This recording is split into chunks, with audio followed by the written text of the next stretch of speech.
Lactation के बारे में जानना है। लैक्टेशन को हम लोग हिंदी में दूध स्त्राव कहते हैं, दूध स्त्राव कहते हैं।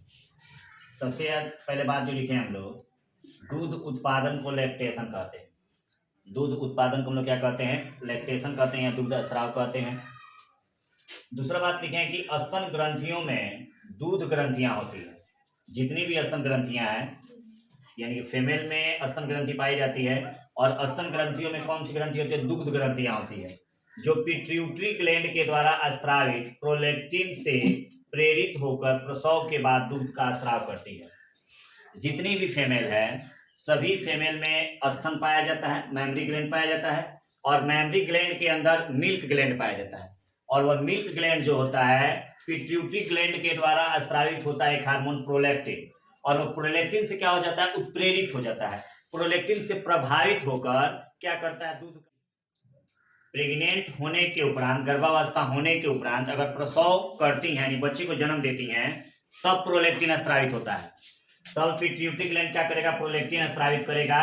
कब? जब कोई फीमेल प्रेग्नेंट हो गई है और प्रेग्नेंट होने के उपरांत संतान की उत्पत्ति कर दी है, संतान की उत्पत्ति करने वाली है, अंतिम अवस्था में क्या होता है? पिट्यूटरी ग्लैंड प्रोलैक्टिन को स्त्रावित करता है। अब प्रोलैक्टिन के स्त्रावित होने से उस फीमेल के स्तन ग्रंथियों में से दूध का स्त्राव होने लगता है, यानी दूध ग्रंथियां एक्टिव हो जाती है। मान के चलो कोई फीमेल है ना, या नॉन प्रेग्नेंट फीमेल है, कोई फीमेल है जिसका शादी नहीं हुआ है, या शादी हो जाने के बाद से वो प्रेग्नेंट नहीं हुई है, तब तक उनके स्तन से दूध का स्त्राव नहीं होता है। जब प्रेग्नेंट हो जाएंगी और प्रेग्नेंट होने के बाद से जब जन्म देने का समय आएगा, बच्चे को, शिशु को जन्म देने का समय आएगा, तब क्या करेगा? पिट्यूटरी ग्लैंड प्रोलैक्टिन को स्त्रावित करेगा। तो जब नॉन प्रेग्नेंट फीमेल कोई रहती हैं, तो उनमें प्रोलैक्टिन का स्त्राव एस्ट्रोजन और प्रोजेस्टेरॉन के द्वारा रोका गया। मदर मिल्क बच्चे के वजन डेली बढ़ाने में सहायक होता है। जो माँ का दूध होता है, वो बच्चे को प्रत्येक दिन पिलाने से उसका वजन जो होता है, प्रत्येक दिन 25 से 30 ग्राम वजन उसका बढ़ता है। माँ के दूध से 25 से 30 ग्राम डेली उसका वजन बढ़ता है। अगला पॉइंट हम लोग लिखेंगे, प्रसव के ठीक बाद स्तन से निकलने वाले गाढ़े पीले रंग के द्रव को कोलेस्ट्रॉम, प्रथम स्तन्य, खीस या पीयूष कहते हैं। देखोगे ध्यान से, जब कोई फीमेल संतान की उत्पत्ति करती हैं, प्रसव करती हैं, तो प्रसव करने या प्रसव को अंग्रेजी में पार्चुरेशन कहा जाता है। तो पार्चुरेशन करने के बाद बच्चे को जब जन्म दे दिया जाता है, तो जन्म देने के बाद से स्तन से पहले स्तन से जो निकलने वाला पदार्थ होता है वो दूध नहीं होता है, वह गाढ़े पीले रंग का एक द्रव होता है, जिसको हम लोग क्या कहते हैं? कोलेस्ट्रॉम कहते हैं, या प्रथम स्तन्य कहते हैं, या खीस कहते हैं, या पीयूष कहते हैं। पीयूष को हम लोग अगर शाब्दिक भाषा में देखेंगे तो उसका अर्थ होता है अमृत। तो स्तन से पहले निकलने वाले गाढ़े पीले पदार्थ को बच्चे के लिए अमृत की भांति कार्य करता है, क्योंकि वही कोलेस्ट्रॉम जब शरीर के अंदर जाता है तो अनेकों प्रकार के रोग से लड़ने के लिए एंटीबॉडी का निर्माण करता है। और एंटीबॉडी में खासकर सबसे ज्यादा बनाता है हमारा एंटीजन ए बनाता है। वो हमारे शरीर के अंदर जाकर रोगों से लड़ने के लिए एंटीजन का निर्माण करता है, और एंटीजन में सबसे ज्यादा महत्वपूर्ण हमारा एंटीजन होता है एंटीजन ए का। वो क्या करता है? अधिक से अधिक उत्पादन करता है। इसलिए स्तन से पहले बार में निकलने वाले गाढ़े पीले पदार्थ को हम लोग अमृत कहते हैं, क्योंकि वही अमृत जो होता है बच्चे को आने वाले दिन में स्वस्थ रखता है। आने वाले दिन में उसको रोगों से लड़ने की बात पे कभी झगड़ा वगड़ा होता है तो कह देता है कि भोजपुरी में अगर कहा जाए तो कहे माई के दूध पी बड़ी ताव तो हमने से लड़ ले, है ना। यानी वहां पे हम लोग कहते हैं कि अपन माई के दूध पी बड़ी ताव से आओ हमने से फरिया ले।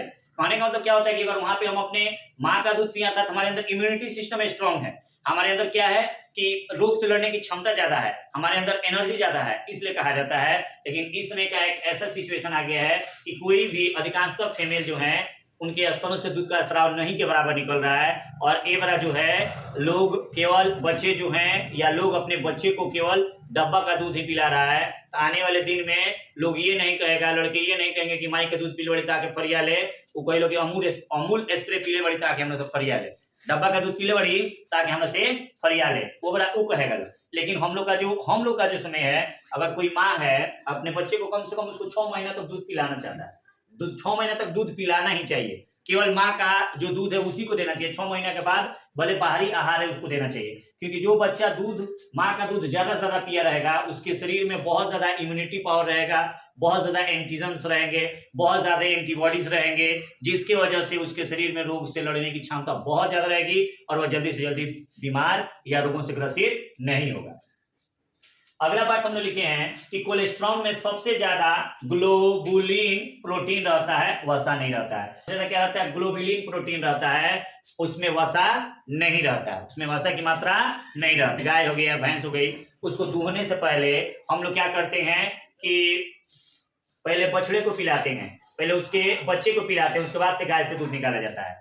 देखो होता क्या है कि जब गाय जो है वो भी माँ है, उसके भी बच्चे हैं, जो चाहे वो लेडीज मेल बच्चा को जन्म दिया हो या फीमेल बच्चा को जन्म दिया हो, लेकिन उसके भी बच्चे हैं। जब बच्चा जब वह दूध पीता है, गाय के स्तनों से दूध पीता है, तो गाय जो होती है पूरी तरह से एकदम संतुष्ट हो जाती है और वह छिपाने उपाने का काम नहीं करती। वो सोचती है कि हमारा बच्चा है और हमारे बच्चे को पूरी तरह से हम अपना जितना भी पोषक तत्व रखे हैं सब के सब हम उसको क्या करें? दे दें, सब के सब क्या करें? हम उसको दे दें। इसलिए वे अपने ब्रेन के पिट्यूटरी ग्लैंड से कह देती है कि तुम क्या करो, प्रोलैक्टिन को ज्यादा से ज्यादा स्रावित करो ताकि दूध ज्यादा से ज्यादा बने और हमारा जो बच्चा है ज्यादा से ज्यादा दूध पी ले, है ना। इसलिए गाय को या भैंस को या जितने भी दुधारू पशु होते हैं उसको दूहने से पहले उसी के बच्चे को पिलाया जाता है, ताकि इसके मन में यह भ्रम आ जाए कि हमारा बच्चा दूध पी रहा है और वो पूरी तरह से उत्प्रेरित कर दे, पूरी तरह से पिट्यूटरी को एक्टिव करा दे और पिट्यूटरी जो है प्रोलैक्टिन को एक्टिव करा दे और ज्यादा से ज्यादा दूध का स्राव होने लगे। इसलिए गाय को दूहने से पहले उसके बछड़े को पिलाया जाता है। दुधारू पशुओं में दूध को बढ़ाने के लिए ऑक्सीटोसिन नामक इंजेक्शन क्या किया जाता है? दिया जाता है। और जब ऑक्सीटोसिन नामक इंजेक्शन दे दिया जाता है तो वह गाय जो है या दुधारू जो है दूध की मात्रा ज्यादा से ज्यादा स्रावित करता है।